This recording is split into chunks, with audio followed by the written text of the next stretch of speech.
on the link for a YouTube video? Oh, there we go. We're good. We're awesome. We got 2 viewers on. It's legit. Awesome. Okay. Well, I think we're live. San Juan College. My phone is near me, so if you need to send me a message, please do. The chat box in YouTube should be live. I think we got that sorted out. Thanks for your patience on that one. So let's see. Let's get started. So, good evening, everyone. Welcome to the newest installment of the Hawk Tank Workshop Series. And tonight, what we're going to be talking about is. Let's see if we can get this clicker to work.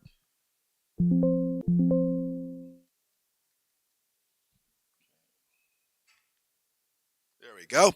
Is talking about making financial projections.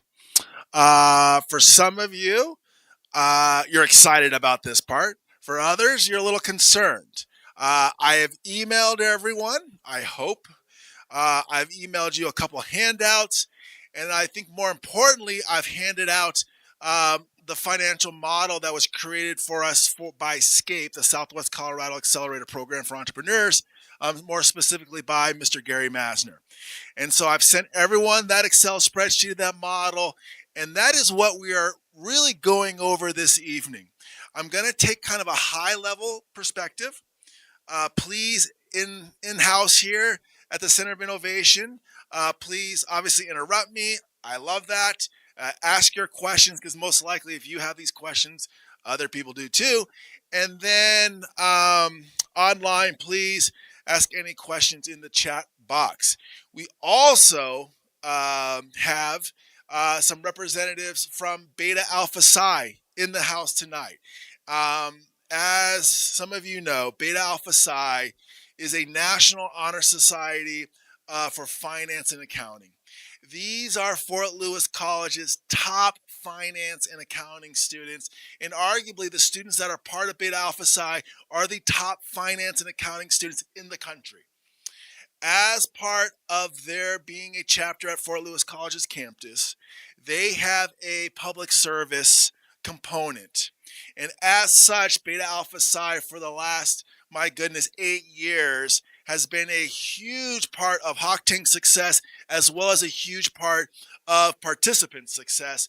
So we have a couple representatives in the house. They're going to hang out to answer any questions. They usually sort of grab some emails if you need some extra help, and they'll be able to hopefully answer any questions. San Juan College, our plan is to come down next week and sort of just do a working session with you all down there directly, and we'll be working with your professors to see what we can make possible. So today we're talking about making financial projections. Now, okay, what the heck are we doing? Why do we do this? Why am I asking you to make a financial model? Why does anyone make a financial model? A number of reasons, okay? Number one is going through and having a rich financial model, okay? It's going to really help you evaluate how attractive your business is, how potentially sustainable it might be. It hopefully will attract investors about your idea, that it's a good idea. If you're going to go ask for a bank loan, they're going to ask you, okay, what are your predictions in terms of your sales? How are you pricing? What are your costs? Okay, it's going to help you actually budget. It's going to help you plan. And really, the big one is we're going to hammer this home, and I know we already have, is it's going to hopefully help you with your cash flow. And this is going to be one of those big challenges you have when you start your businesses, is this notion of cash flow, right? Has anyone ever sort of, went to a business or had a business in your community and they always had people kind of out the door and they were crushing it, but then one day you went there and there was a sign on the door that said, "We're sorry, we're closed"? Most likely, if the business sort of closed and you thought they were doing well and they had lots of revenue, typically, a lot of times you point to cash flow problems. So maybe they've sold lots of business, but they haven't actually got the revenue from that business. And so we'll talk a little bit about that. When we're thinking about these financial models, typically we do about a 3 to 5 year. The model that I sent to everyone is a 5-year model. Now, I want to have one little caveat. Today's session, as well as the model, is a resource for you Hawk Tank participants. More importantly, if you do not want to use the model provided, not a problem. It's okay. And we even have some mentors and judges that will opt not to follow that model, and that's great. But as you know from the rubric, as you know, hopefully from your online research about the judging, there are points associated with the financial model, and you can address that any way you want. If you want to do a modified profit and loss statement and just show that over the years, that works, okay? But my recommendation is you want to show that you understand the costs and you understand how you're going to get revenue. And that's really, at least for Hawk Tank, the business plan competition, that's really what we're looking for. Okay, whoops, wrong way. Yes, sir. Oh, yeah.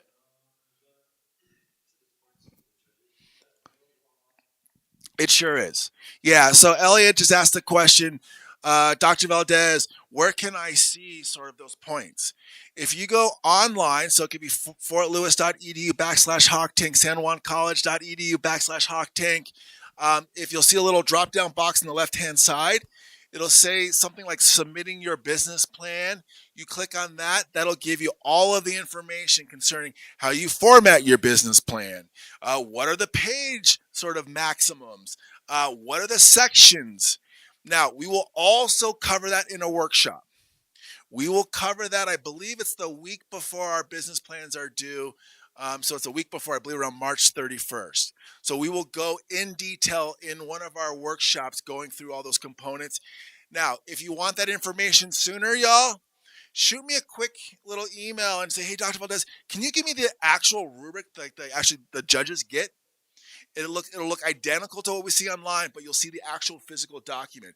If you want a kind of list of all the terms you're going to see on the rubric, and you want to know how we norm it with our judges, ask for that. I'll give it to you.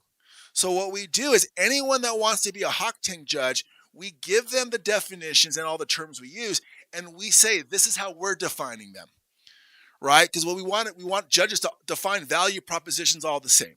Okay, Elliot, good, awesome. Okay, rock star. So today we're going to be talking about this little step-by-step process. That's what I'll be taking you through. Okay, we want to think about the key variables. We want to think about and make assumptions.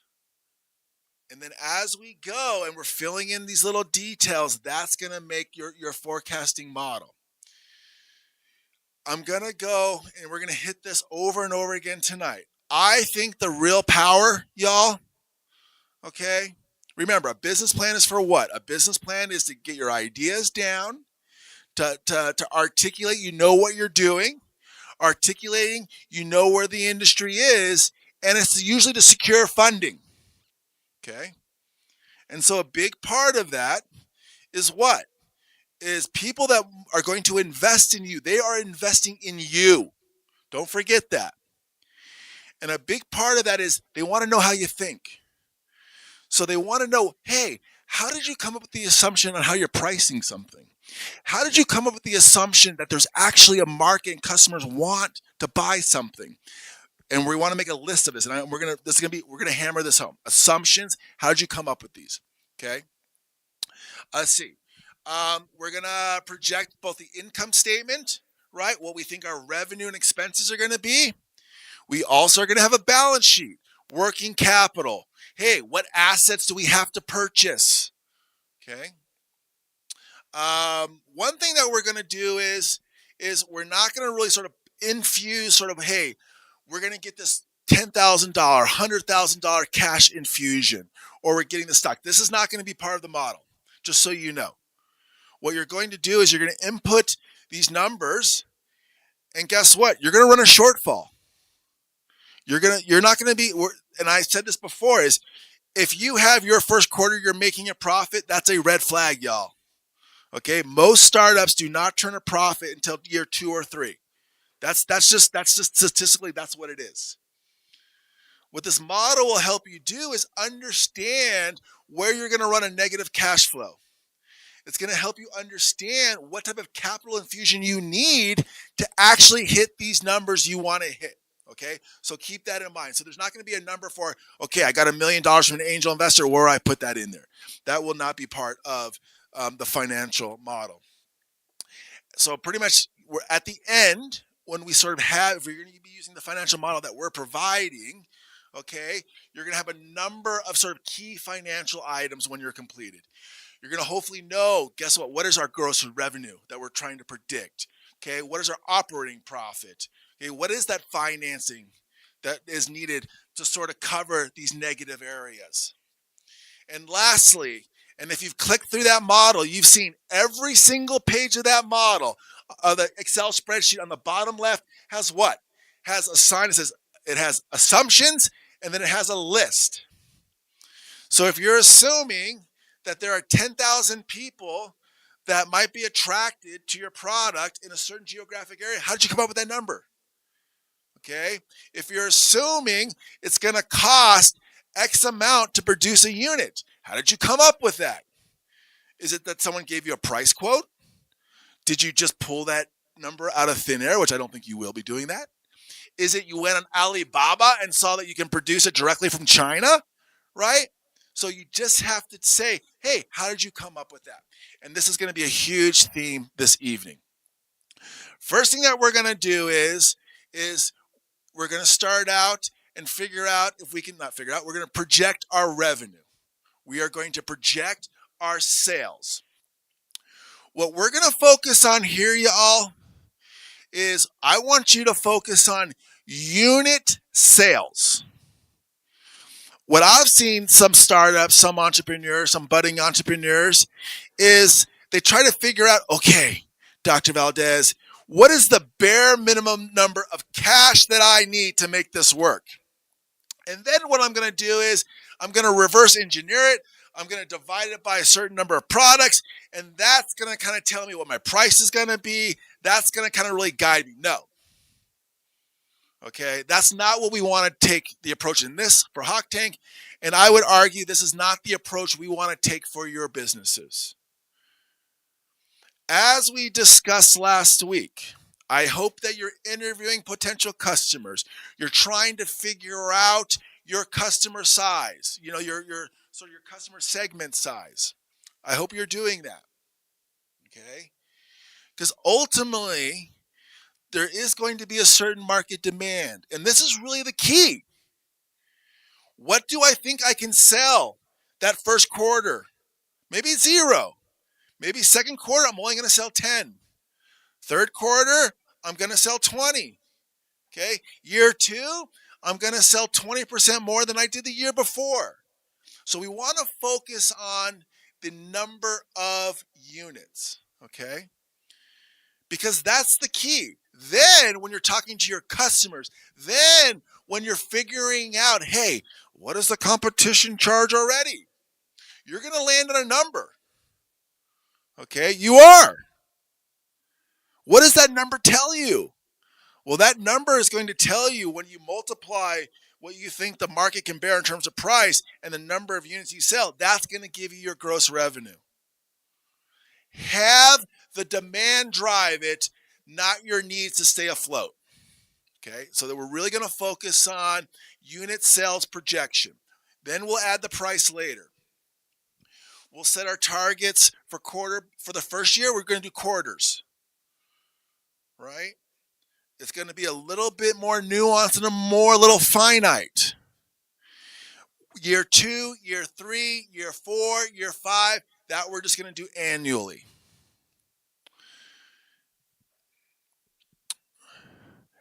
You're going to see, like once we get past this slide, you're going to see in the upper left-hand corner, be conservative. Okay, Mr. Treat, who created this financial model, has decades of experience with startups, working for Deloitte and Touche out of Silicon Valley. He said he's reviewed, and I haven't reviewed as many as him. I have the same outcome, though. He said he's reviewed thousands of financial models, thousands, and not one has ever come to fruition the way they mapped it out. Not one. Okay? So you think about this. Banks, angel investor, hawk tank judges already assume that the stuff is kind of fiction, right? They already assume that, guess what? As an entrepreneur, we're extremely optimistic. We are, right? We are. Otherwise, we probably wouldn't get into entrepreneurship. So, with that being said, that's where these assumptions come in. So you can express how you're coming up with these numbers. Okay? Be conservative. Okay, we'll get back to that. It's going to come back to that. Okay. Let's see. So, let's see. We're going to make projections. We're going to break it down by product line. Okay, typically. Some of you maybe only have one product, and maybe you're going to break it down by region. That's totally fine. You can break it down by product. You can break it down by service. You can break it down by region, and you'll see the model will totally allow for that. What else? We are going to start with gross revenue. Okay, that's what we're starting with. And then we're going to subtract some discounts. And this is already embedded in the model. What the heck are these discounts? Maybe you're going to discount because the first half a year, you're trying to get people to try your product. There you go. If you're going to take credit cards, guess what? This is where that would go into place. And most likely, you're going to probably want to have a discount of about 3 to 5% for all your credit card orders. Why? Because that's what Square, that's what credit card companies are going to charge you for using credit cards. What else? If anyone's doing an app, there's this thing called churn. What that means is someone might sign up for your app, but they may not be a lifetime customer. So churn is the number of customers you lose from quarter to quarter, year to year. So what are you predicting? Okay, you get 100 people to sign up for your app. Are you going to lose 50? Are you going to lose 25%? And once again, you have to explain your rationale and your assumptions. We take away these discounts, and that's going to give us our net revenue. A couple things we're going to ignore, and we're going to come back to this a couple times. But first of all, don't worry about sales tax. Okay, I know some of you participants, you're really in the weeds. You're super duper focused. You're trying to cover every single expense. Okay, don't worry about sales tax. We're not going to talk about that. Okay, we should see increases from year to year of our revenue. We should. And of course, we want to back it up. If you think your revenue is going to double from year to year, say why you think that. Okay, if you think it's going to go up 25%, that's what we want to do. Be realistic. One suggestion is have one financial model that's extremely aggressive, one that's crazy conservative. That's one way if you really want to do that. I like going conservative. That's just kind of where I like to play. But if you want to be aggressive, then I recommend doing both. Okay, I recommend doing both. Think about as you're doing this. Are there other add-on products you can do that you might be able to add on years 3, 4, or 5? Okay. Think about other sort of revenue streams. Cool. Any questions on that? Anyone in-house? Cool. Okay. Now we're going to talk about COGS. Cost of goods sold. What are cost of goods sold? Cost of goods sold is pretty much every single cost that relates to producing and delivering that product or service. Okay? This is why I love the financial model. This is all going to be listed there. If it's listed and you don't use it, don't worry about it. There's going to be a line item for a factory. What if you're using a third party? You're not going to have anything. What if you're having your products produced somewhere and shipped directly to your customer? You don't have a warehouse expense. Okay? This list, and also this list, and we're gonna go through the model here together when we're done, just really quickly. This is also not an exhaustive list. If you see a COG or cost and it's not on your list, and you're not, let's say, using a warehouse, just put it in where it says warehouse. The model will still work. Okay, all the additions and subtractions will still work. Shipping, warehousing, we talked about. If you have like you're selling through Amazon, guess what? You're gonna have to give Amazon a piece. If you're selling through a third party, you're gonna have to give them a piece. Do you have servers? Do you have a customer support? Okay, these are gonna be some of your costs. Now, you are going to show this on, and this is a big one. This is a common error. Is what the model asks for you is a per unit cost. So if you have a warehouse, you have to sort of figure out to the best of your ability, how much does that cost a warehouse 1 unit? And once again, you're not going to land on the perfect number. You're not going to land on, oh my goodness, this is right. That's not going to happen, y'all. So don't get what happens to me sometimes. I get paralysis. Why? I'm a perfectionist, right? I'm like, I spent so much time on this. I want it right. I really love this. We got to let that go for this, okay? And I know it's hard for some of us. It really is. So it's going to be a per unit projection on material, labor, and freight. We're going to show separately costs that are more fixed. Okay, we have a whole different sort of spreadsheet for those fixed costs that we're going to spread over every single unit. Okay, and we'll get to that. Any questions? Cool. Okay, COGS and gross profit. Let's throw them together. Okay, companies selling a product. So those hawk tank ideas that are selling a product and not a service, okay, can have high COGS per unit relative to the unit sales price initially. That's normal.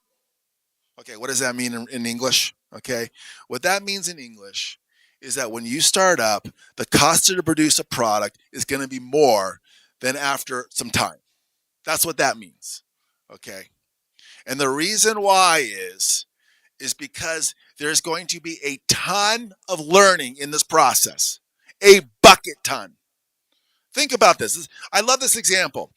I had a landscaping side hustle for like 5 to 10 years of my life. Okay, when I was young, and I know many of us in this room, online, watching the video, have mown their fair share of lawns.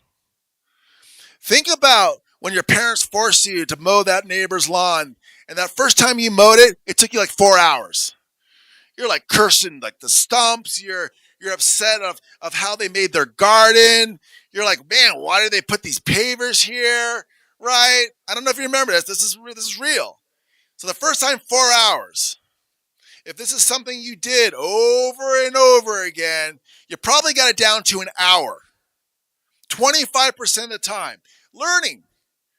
Right? You learned which way to take the mower. You learned when to empty the grass. You learned when you could kind of cheat and use a weed whacker instead. Okay? That's what we're talking about. Right? So that labor cost for that mowing the lawn decreased by 25% just from learning. Not only that, let's say as you get bigger and bigger and bigger. Let's say your first year, you sell 50 products. Let's say year 3, you sell 500 products. Do you think the cost or your cost expectations for buying inputs for 50 products are going to be the same price when you buy 500, when you buy 5,000, when you buy 50,000? No, you're going to expect a discount, right? Yeah. And that's called economies of scale, right? We're going to have fixed costs, right? Maybe we might have a machine if you're making something yourself. That machine costs $1 million. You produce 1 unit. Guess what? That 1 unit's not going to be $1 million plus. If you produce 1 million units on that $1 million machine, only $1 cost. That's where you're going to see these efficiencies. That's where you're going to be able to use that assumption like, yeah, we expect our prices to go down 15, 20, 30%, and this is why. And that's why our cost of goods sold related to our revenue is so much lower in years 3 and 4. This is how I want you all to think. Okay. Other types of companies, let's say software, services, a little more streamlined, a little more flat when it comes to sort of your cost of goods sold. Why? Because it's mainly human labor, right? Is a big expense. Okay. Revenue less COGS is a very important metric. Okay. Gross profit is the amount of money, right? Revenue minus COGS. Gross margin is profit as a percentage of revenue. Really, what that means is how much money am I making for every dollar? That's what that means. Okay. This will vary by industry, right? Anyone know what a grocery store's margin is? What City Market's margin is? Albertsons? It's like 3%, 2%. It's horrible, right? They're going volume, right? Going volume. Software companies, think about it. Once you sort of code and produce the software, selling it is easy. You just copy it and make it, right? So then you think about that. If you sell more and more and more and more, your margins get super duper large. I mean, 80% sometimes for a software company. Crazy. Okay. Um, let's see. So 80% for software, 20 to 60 for manufacturing. That 10 to 15 is high. I think that's high. I think for a traditional grocery store, it's definitely in single digits. Okay. And once again, how do you find this out? You can just look online. Okay. There's a lot of sort of industry reports on this stuff. Okay. COGS and gross profit. Very cool. Next category is they call it OPEX. Okay. Operational expenses. Okay. These are all the other expenses that are not directly related to producing the product. Okay.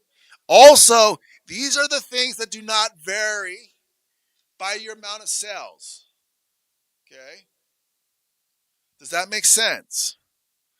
So no matter what, this expense, if you produce 0 widgets or if you produce 1,000,000 widgets, is the same. As opposed to when we think about inputs for your products, right? That's your variable cost is what they call that. Okay. Typically, when we think about, and this is also in our spreadsheet, typically when we think about how we group this together, how we present this, it's typically by functional area, right? Functional area. Some of you are going to have R&D expenses. There we go. Some it's going to be sort of marketing and sales, general administrative. That'll all be there. You can definitely add details as you deem appropriate to each functional area. You can do departments. You'll see personnel, outside expenses, insurance, facility, and a lot of these are already listed for you. Okay. A lot of these are already listed for you. Like I said before, under COGS, if there's something that you're not going to use and you need something else, just replace it. It's not going to change the math. It will not change the math at all. Categorize. Ultimately, each expense is going to be categorized as fixed or variable. Okay?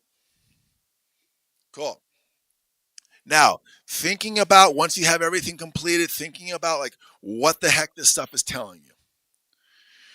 Ultimately, we want to sort of start playing with some of these numbers, trying to figure out, okay, I have my operating expenses. So how much from my sales, right, is sort of a percentage? And then ideally, guess what? Our operating expenses, I hope, is going to grow slower than our sales, right? Why? Because we want our revenue to go faster than our expenses, because that's how we increase our profit margins. That's how we increase our ability to get more resources so we can further invest in our company. Okay. What else? Total operating expenses. In the very beginning, you're going to run a deficit. It's okay. It's realistic. And also, it's going to help you plan better. Like, okay, yeah, I need a lot of money to get this started, right? That's normal. So please, you most likely will see a loss in the beginning. And what's really cool is you can kind of take some of these metrics, take some of these numbers, and say, hey, how do I compare an industry? How do I do that? Yahoo Finance, if you're sort of think you're going to compete against like a big company, a publicly traded, or reach out to Ms. Mary Shepard here at the Small Business Development Center or San Juan College. You reach out to your Small Business Development Center, and they can help you for more private companies. Okay, just to kind of give you that benchmark. Whew. So here's some more things to leave out. Okay, more things to leave out. Let's see. Interest, we're going to leave out. Okay, interest for your loans, etc. We're going to leave it out. Depreciation, we're going to leave out. Okay, beta alpha side knows that, right? Because I'm sure they'd want to play with that. That's like in their wheelhouse. But we're going to leave that out for us for Hawk Tank. Taxes also, we're going to leave out. I already said that. I've had a number of participants already reach out to me and say, hey, Dr. Valdez, what about tariffs? Right now, we think that looming is a 25% tariff for our Mexican partners, Canadian partners. China might be up to 30, 35. For this year's Hawk Tank, we're leaving it out. Okay? We're leaving it out. We just don't know where it's going to land. We don't know how it's playing out. And once again, this is not a political competition. We're just leaving it out. Okay? That's what we're doing. Is that okay? Everyone good? Okay, cool. I'm glad. Let's see. Really, when we think about this, we don't think collectively that it's really necessary, and it's like critical to understand the value of your idea or the value of your organization, and so that's why we're leaving it out. Okay, cool. Okay, operating profit. We all like profit, and once again, this all relates to for-profit, non-profit, etc. A nonprofit has to make money. Okay? Has to make money. That's the only way a nonprofit can achieve their goal. It is the only way a nonprofit can pay a living wage. It's the only way a nonprofit can provide medical care for their staff and their families, right? It's the only way. So this idea that nonprofits just hemorrhage and lose money, you're right, but guess what? They're not going to be in business. And they're not going to just get it from grant funders. Because there's been a seismic shift when it comes to grant funding. Grantors want a sustainable organization to give seed capital because they don't want to be the gravy train forever. And so please, nonprofit ideas, you need to make money. Okay? Cool. So subtracting operating costs from gross profit results in operating income before interest, taxes, and depreciation, and that's EBITDA. That's what that stands for. Okay? It's a measure of your operating cash flow. Okay. Once again, if this is positive Q1, it's a flag, and not a good one typically. Okay? It'll usually be negative, y'all, early on in the venture. Now, we want to turn it positive ASAP, as soon as we can. Heck yeah. Of course we do. Right? Your investors do. Absolutely. And probably the people you're serving do too, right? Because a lot of you have great ideas that really is contingent upon early success, right? But once again, you are most likely going to run a deficit first as you're getting your business up and running. Let's see, what else? This is a huge part in evaluating the company. If you kind of clicked through the model, right, that last sort of Excel spreadsheet is evaluating your company. That is not necessary for Hawk Tank. Mr. Massner put that there because some of your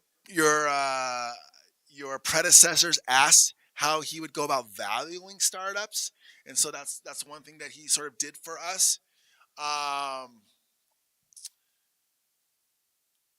But that's not critical for Hawk Tank.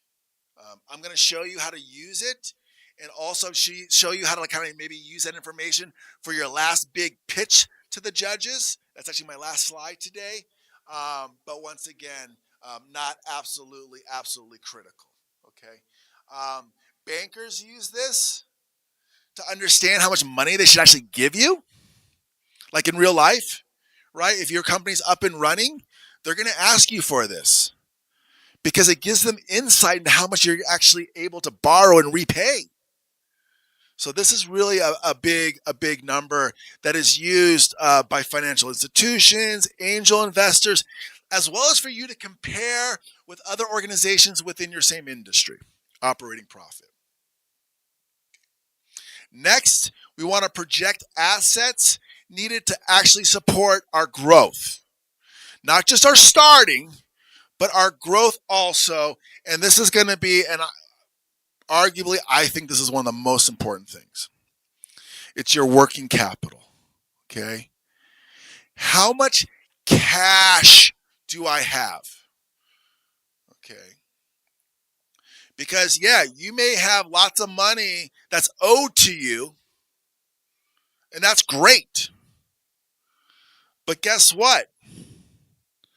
If you're an auto mechanic and you need to go buy a new engine to replace it for a customer, that shop is not going to give you that engine just because they think you're getting money in. They're going to want money. They're going to want cash for you to pay for that. Okay, working capital. Okay. Current assets are things that you spend money that are not going to show up on your expenses or on your income statement. What does this include? It's going to be inventory, accounts receivable. It's expensive to keep inventory, y'all. Think about it. You got to store it in a warehouse. That means you have to have a warehouse. You need supplies inside your warehouse to store it. You probably want to lock it up. You probably want an alarm. You probably need you need labor. It's expensive. And guess what? That's going to take a whack at your working capital.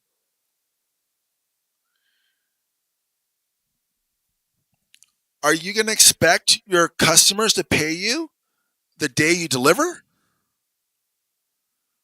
Are your suppliers expecting payment upon delivery?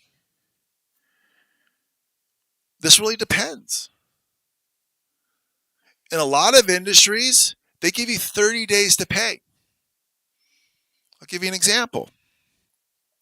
Let's say your idea is to open a coffee shop and you're going to work with Cisco and they're going to be a major supplier for you. They're going to do your paper products. They're going to work for some of your food products. Cisco giving you 30 days is not that abnormal. And what does that mean? Is they give you the stuff to cook food, to serve customers, to turn these items into money.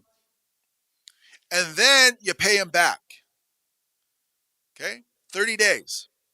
And once again, this could change by what? By industry. This could change by you being kind of unknown.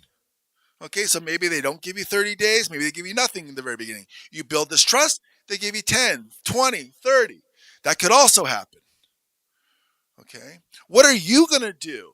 Are you going to be doing 30 days? Now think about that. Think about if you give 30 days for people to pay you. You have to buy parts. You have to pay your employees. Your employees have mortgages, rent, children that need to be fed, braces. They need their money when it's payday, not when your customer pays you. Your employees don't give two you know what's about that. Okay? So this is what we have to think about. Okay? So that the accounts payable, that's your current liabilities. And you'll see on the model, and we'll do a quick little look at it. You'll see it'll ask you, what is your accounts payable? What's your accounts receivable? If you want to do 30 days for both, that's totally fine. This could be a great question to look online. It could be a great question for Beta Alpha Psi also. Good enough. What do you think? Good? Not too overwhelming? Okay. It's a clicker. There we go. Okay. So, how are we going to project net working capital, what your needs are? Okay.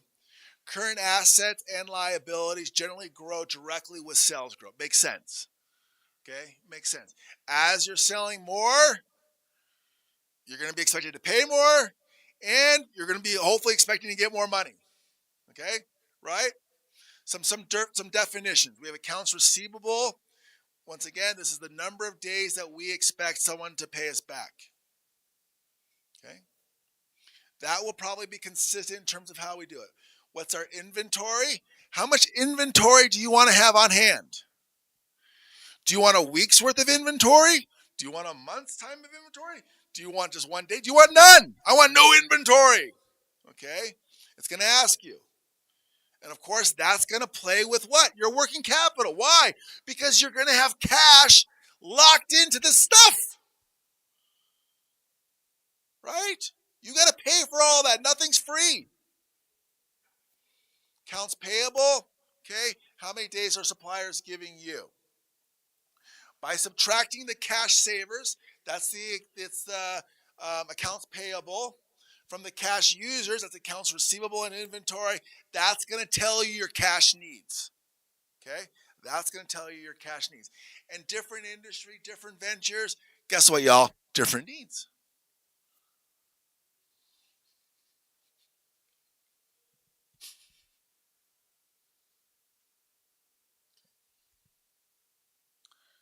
Now we want to project what's our fixed asset needs. This is your equipment, okay? In some respects, these are almost like your fixed costs. Your equipment, your machinery, your office furniture, your enterprise resource planning systems, if that's where you're going to go down, right? These are not the inputs to actually produce an individual product, okay?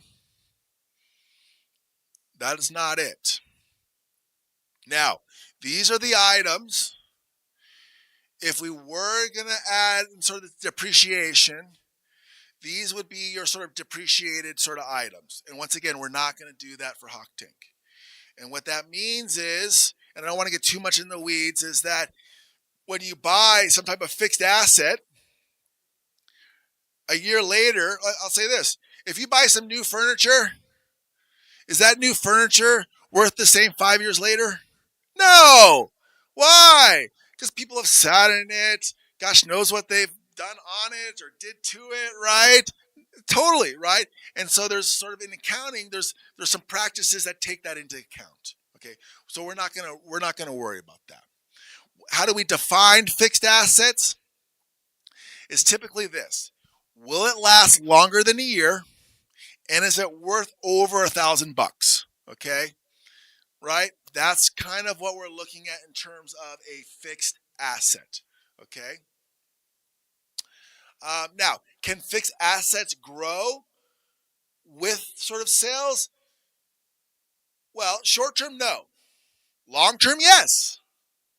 Because guess what? My guess is if you have machinery to produce 10 items and then you produce 10,000 items, you're going to need a different type of machine, right?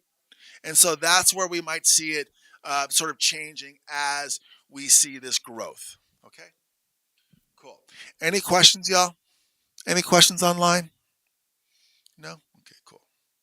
I'm just going to give up on this clicker.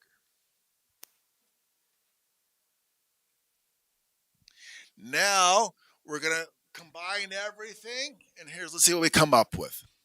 We're going to develop a free cash flow for every single period.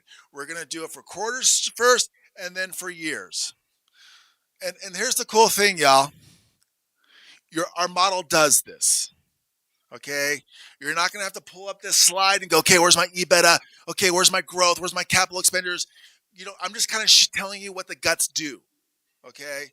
The model will do this for you. So don't stress that you're going to have to be a finance guru or you're going to have to be on like the phone with Beta Alpha Psi consultants for the next 4 weeks. It's not necessary. The model does it for you. Yes, Rosie.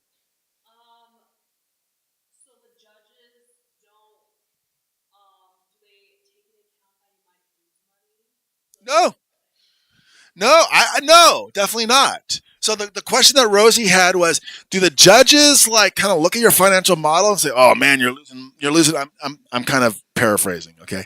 Oh my goodness, are you losing money that first half a year? Shame on you. You're losing money that first year. Shame on you. You're out of here. No, definitely not. I would actually argue, Rosie, it's the opposite. If there's a business plan that says their first year they're going to make $1 million the first quarter, and you have another one that's more conservative and says, guess what? We're not making $1 million until year 3. We're going to lose money.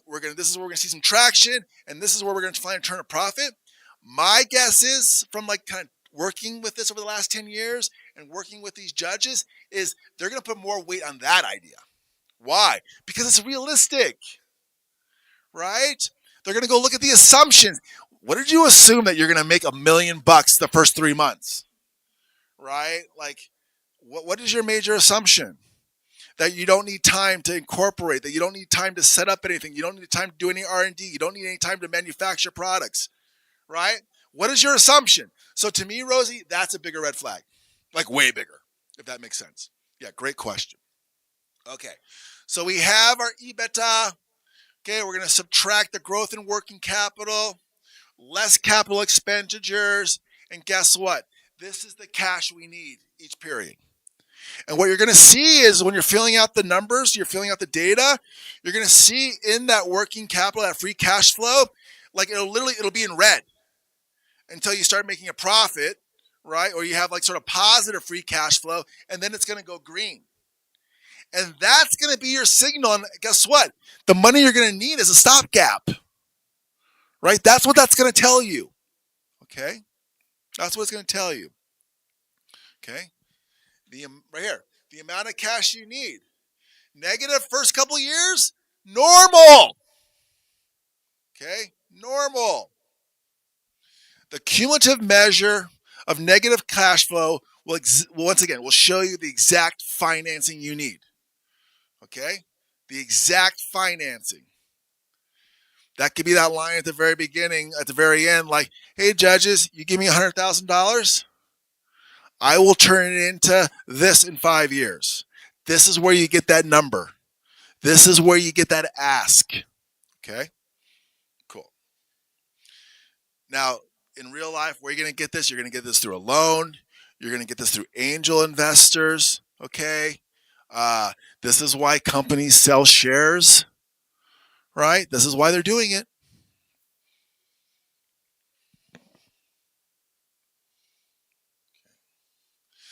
Okay, this is the last one.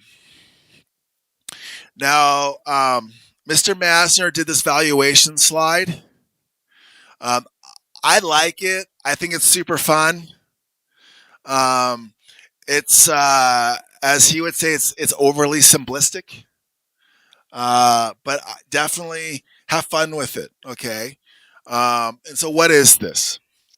When we think about valuation, and this is not only for Hawk Tank or for the spreadsheet that Mr. Massner did, but what they really are focusing on and the way they come up with the number, right, is they're really looking at this EBITDA over 5 years. That's what they're looking at. Hey, how much sort of, guess what, earnings can you get in? That's what they care about. Okay. When we think about sort of the multiples, and what that means is you take EBITDA, whatever that is, you multiply it by 4 to 8, and whatever that number is, that's the value of your business. Okay, once again, this is super simplistic, y'all. This does not have to be in your business plan. This is just, once again, we're just kind of like a little value add. Okay. So, what are things that can increase your valuation? Okay, so what are those things that could take these multiples and kind of make them even bigger? Number one is, does your business have some type of intellectual property? Something that's proprietary that only you can use. Okay? This is going to help you at a certain level defend your position in the market space.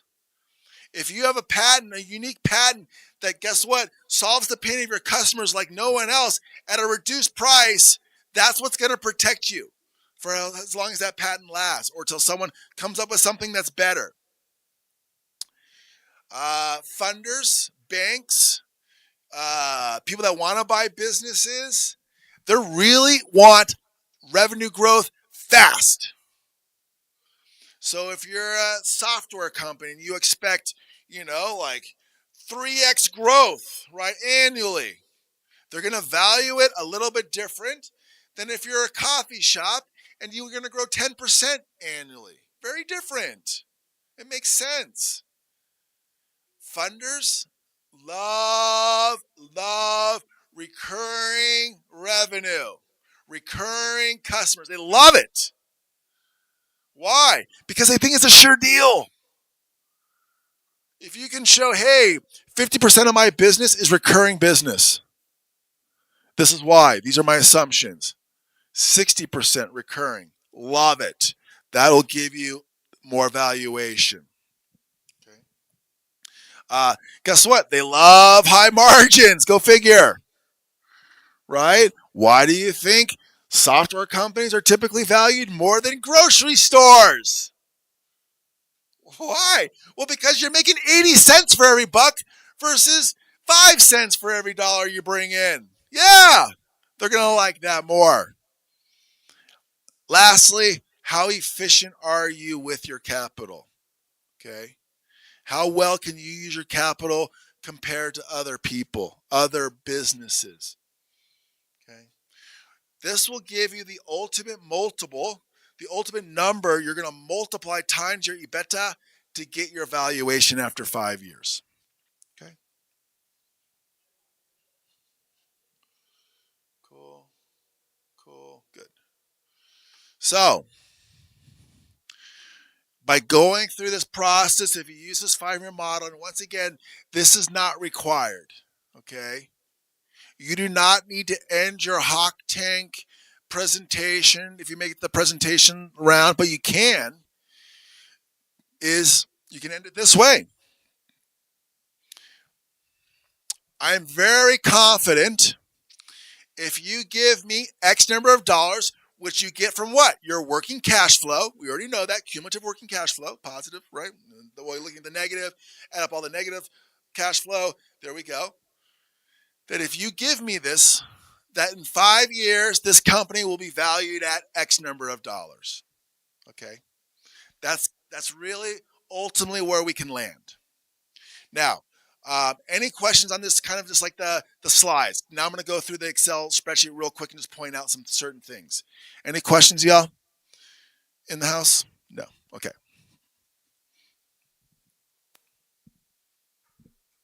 So I'm going to pull up. Everyone should have received this in your invitation. Okay. If you did not receive this, please shoot me an email. Leave me a message. I'll send it right to you. Let's see. High school participants, you should have received this. If for some reason it got caught in your spam filter, what have you, for your respective institutions, your teachers, your Hawk Tank champions have access to this also. They've all been sent this directly, and so please reach out to them. So now, this worksheet is, this Excel spreadsheet is 2, 4, 6, 8. 8 different sheets. The very first one, the one we now see on screen, are the instructions. This is a step-by-step instructions on what you need to fill in. Okay? Step by step. Those boxes that are yellow are looking for inputs. Those boxes that are green, don't touch. Those will be automatically form filled for you, right? And you'll see like that the cash flow, working cash flow, you'll see those are all greens on the upper top. This takes you all the way through every single part of it and gives you lots of advice. Now, go through that. What I recommend is print this out and have this by you as you're going through the Excel spreadsheets, the worksheets. This is what really works for me when I was learning this. Now, if we go to the first sheet, this is sales. And once again, the spread, our slides today also go in the same order as this. Okay? So maybe print out the slides, have that little instructions, and just kind of guide with this. Once again, the yellow is what you fill in. The green will form fill. If you see these little red boxes, take your cursor, go over that, click on it. Come here. Why is mine all wonky? Thank you, Rosie. Always having my back. Okay, there we go. Thank you, Rosie. I'd have been here all night. You click on the little red triangle, and that actually provides you with your definition. Okay? And the entire spreadsheet is created this way. Now, when we look at sales here, you see this is what I talked about before. These are your specific market segments. You can do it by product. You can do it by geography. So that means just like location. You can do it by channel. Okay? Here's my revenue online. This is my revenue online by my own sort of company online. This is my revenue through bricks and mortar. This is online through Amazon. I don't know, right? That's what that is. Or it could be your different products, what have you. I recommend pick one and stick with it. Don't use one geography, one product. It gets too messy. Just pick one and then stick with that. Okay. Once again, we are focusing on unit sales. Unit sales. Not price per unit. Okay? Unit sales. Because what you're going to do is you should figure out, hey, what is my assumption of the number of units I can sell, the number of products I can sell first quarter, second quarter, third quarter, fourth quarter, and then by year. That's one kind of like something to like think about and solve. Then these are mutually exclusive. Then your next step is, okay, potential customers, how much are you willing to pay for this? What should be guiding the price is not what you need to break even. You should not be doing mental gymnastics just to make sure the numbers work. What you want to do is do that research, ask those questions we talked about last week, and say, hey, my customers will pay this amount for this value I'm creating. And that's the number we put in there. Because we want to make this realistic. We don't want to cook the books. Because let's say we run the numbers and we see, holy smokes, this doesn't work. You can't just figure out, okay, well, I'm just going to triple the price. If your customers have said, or potential customers say they're going to pay a certain amount, there's certain guardrails there, y'all. You got to figure out either to add more value, to sell more, or figure out how your customers will be willing to pay more. It is not just about putting numbers in so they work out. And I think that goes back to Rosie's question.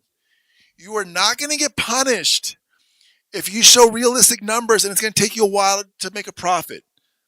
I believe you will be, and I use this really loosely, no one gets punished in Hawk Tank, but you will most likely get somewhat dinged if you're showing that you're turning a profit that first quarter, unless you really explain why, okay? And for some of the ideas here, maybe it's an existing side hustle. Maybe, okay? That might be believable. But if it's something that you're starting right now from scratch, it's going to be a tough sell, and then you're going to have to really express and share your assumptions on where you came up with that. Okay, so this is going to be the sales. Our next one is COGS, cost of goods sold. Okay, and once again, this is just a guide. Okay, remember we want to do variable per unit. So the price for materials for this product is per unit. Really important, y'all. If you do it total, your numbers are going to be insanely negative. Okay, so per unit. Now, what goes into that? Materials, freight in, labor, warehousing suppliers, freight out, shipping labor. Okay, those are more of your variable costs. We do have some fixed costs, warehouse rent, utilities, supervisor labor. Once again, if your business model does not have this, don't worry about it. If you have something else, then replace it with something that's not used on here. Does that make sense? Okay. This is just a guide. You can even add rows if necessary. And once again, here's your little cheat sheet. Okay, your little cheat sheet. Next is operating expenses or OpEx. Once again, as we talked about, this is broken down in functional areas: sales and marketing, product development, G&A. Okay? And then once again, we break it down. Now, this, okay, is not going to be per unit. Okay? Once again, operating expenses is not per unit. COGS per unit. Operating expenses is going to be that cost for Q1 first, and then it's going to be a cost annually. Okay? Big difference. Once again, if you do this per unit, it's going to make your numbers look exceptionally awesome. Okay? Because what's going to say is, wow, for my sales and marketing team per unit, it's $1, but actually you're going to probably have to pay them $100,000, right? So it's going to really skew your number. So this is actually the actual cost for that quarter or annually.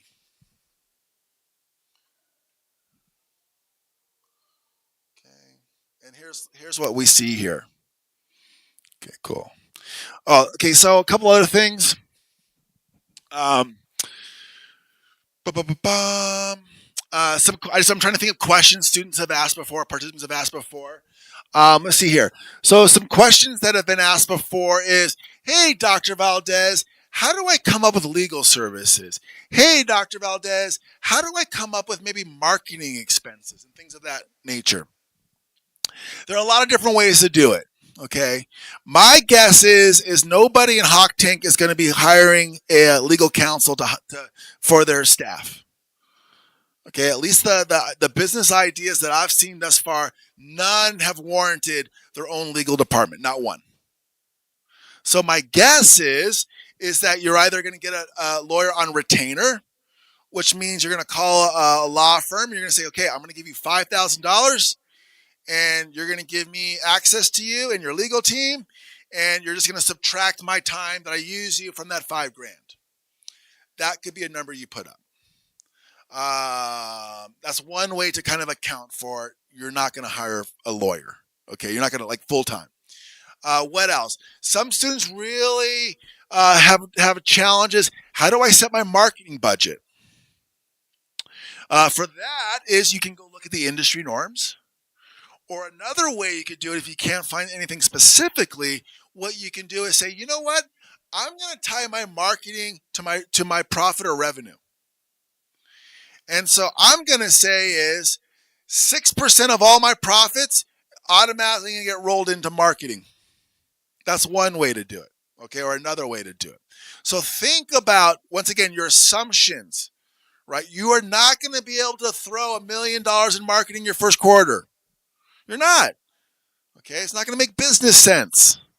But you are going to have to come up with an assumption or how you're going to sort of have those. And there's no right or wrong. Okay, there really isn't. The only limitation is your creativity. There is no right. Well, I guess there is a wrong. Wrong would be you don't do any marketing. Wrong would be that you say, okay, I'm going to invest like $5 million Q1, right? And you don't really have an assumption how you're going to come up with that money. That's wrong.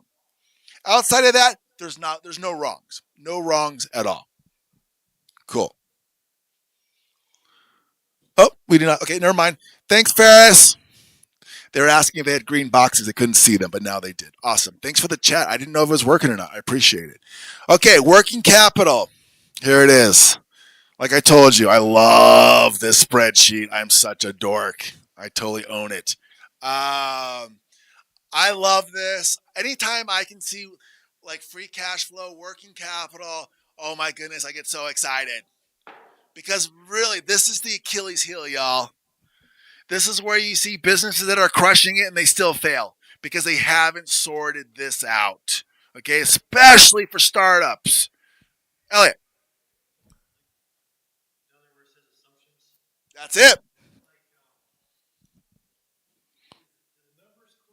Nope. That's a great question. So Elliot was asking on every single one of these sort of spreadsheets, you'll see, like I told you on the bottom left, it says assumptions, and then there's a list of one to whatever. Elliot asked, hey, does that assumptions relate to kind of the lines up top? No.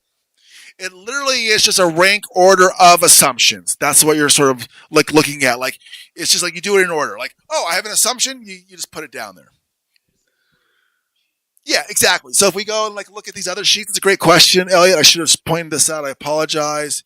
Crew, see right there, assumptions, OPEX, COGS, assumptions, sales, assumptions. Every single one has it, and it is gold. Okay? It is gold. When I look at these things, that's totally where I go first. I want to know how you came up with these numbers. And if you don't tell me, whew, I have lots of questions. Okay, no, great question. Okay, now days. So we talked about this: accounts receivable, accounts payable. This is where we'll see that. You know, accounts receivable. How many days are you going to ask for your customers to pay you? Okay, you might start out 30, 15.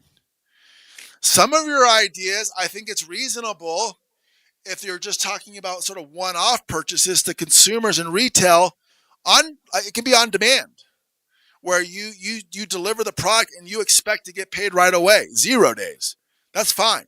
Now, if you're going through wholesalers, if you're talking about selling through third parties, they are definitely going to be asked for days. Okay, they're definitely going to ask for days. Down here, when we're thinking about accounts payable,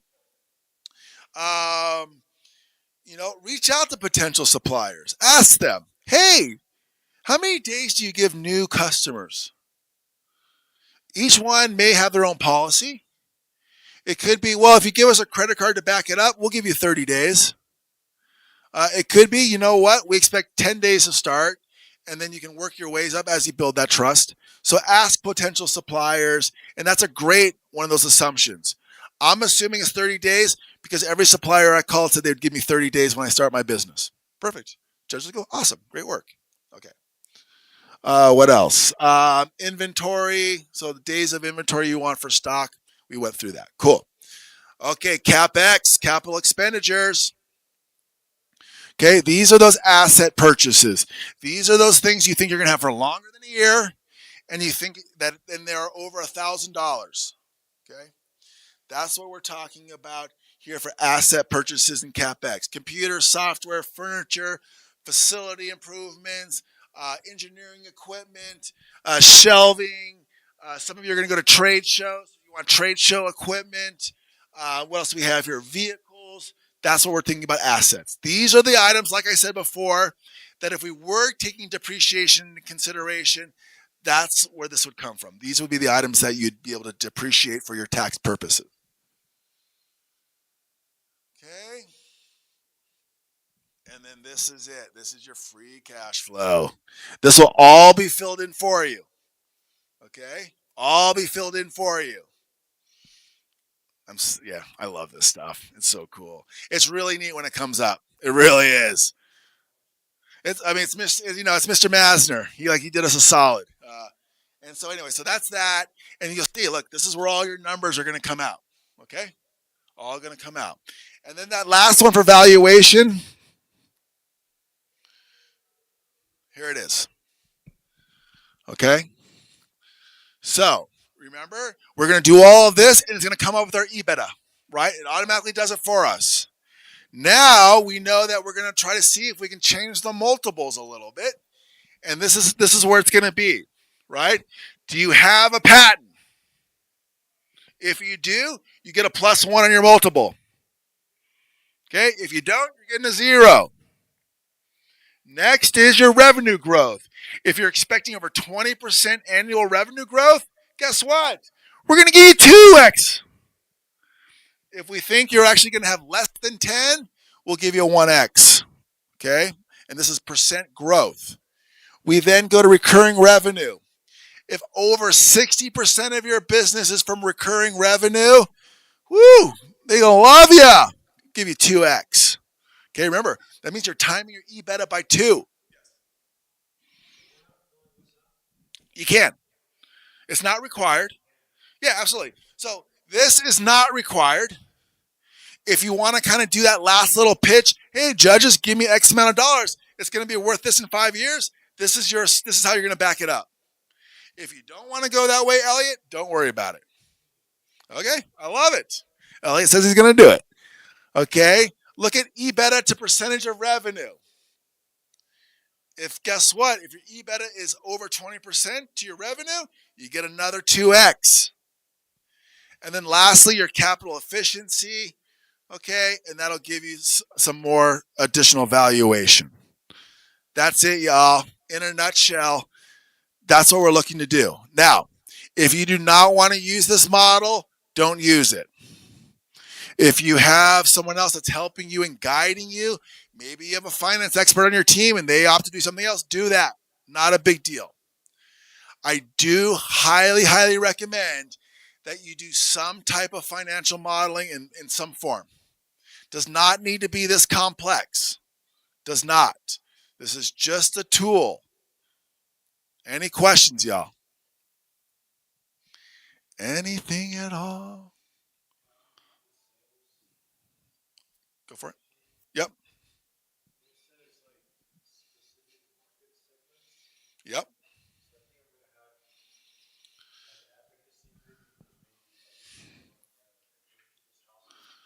Uh-huh. Yeah, so what I would do is you'd have one here and you'd have one here. No, so pick one. So what I would do is if you're just going to do products, then I would just do it by product. If you're going to do it by geography, I would just do it by geography. If you want to do it by channel, right, then do it by channels. This is just to give you sort of ideas. You pick whatever one you want to do. I would not do, I personally wouldn't make it so complex where, especially for your idea, we're like, okay, I'm going to focus on the Texas here, Austin area, and I'm going to focus on the DC corridor here. I personally wouldn't do that. I would do it more by product or service. Perfect. Yeah. No, just so you'd have your advocacy group here, and then you'd have your other thing here. Yeah, totally. Yeah, totally fine. No, why would you worry about that? Because you're attacking the country, right? But thankfully you're listening, and thankfully you're going to read the instructions, and so it doesn't matter. It's up there. Yeah, cool. Okay. Yes. Ooh, that's a great one. So production run would be like, what sheet is that on? So I can tell you exactly. Cogs. Cool. Let's see where you put that. Down. Where's it again? Production rent. Okay, cool. Let me see how he defines it. Make sure. Um,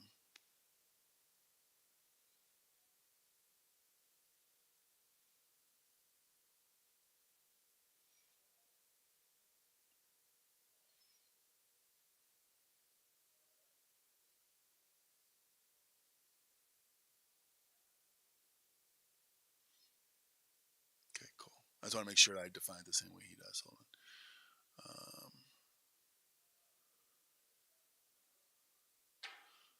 Okay. So production rent, what that's really talking about is what is the rent you need to pay to produce your products? So the way I kind of really think about that is, one year we had someone who was going to make salsa, okay, and they needed a commercial kitchen. And so they needed to pay rent for that commercial kitchen. And guess what? That kitchen didn't give two hoots if they produced one jar of salsa or if they produced 1,000 jars of salsa during that time. And so that's what that is. Yeah, great question. Other questions? Okay. So, what we're going to do next is I'm going to do a quick introductions for people in-house of our Beta Alpha Psi consultants that are in-house. San Juan College, those watching online, those watching on video, I want to thank you for attending this week's Hawk Tank Workshop. San Juan College, I look forward to seeing you next week to work on your financial model. That's what we're going to do. I'll answer any questions you all have next week. And don't forget, if you have any questions at all, please email me, give me a call, and I can't wait to help you. So thank you again. Have a great evening, and I'll see you at San Juan College next week. And for those others, I'll see you in 2 weeks for our next sort of installment here at the Center of Innovation. Okay, thank you all.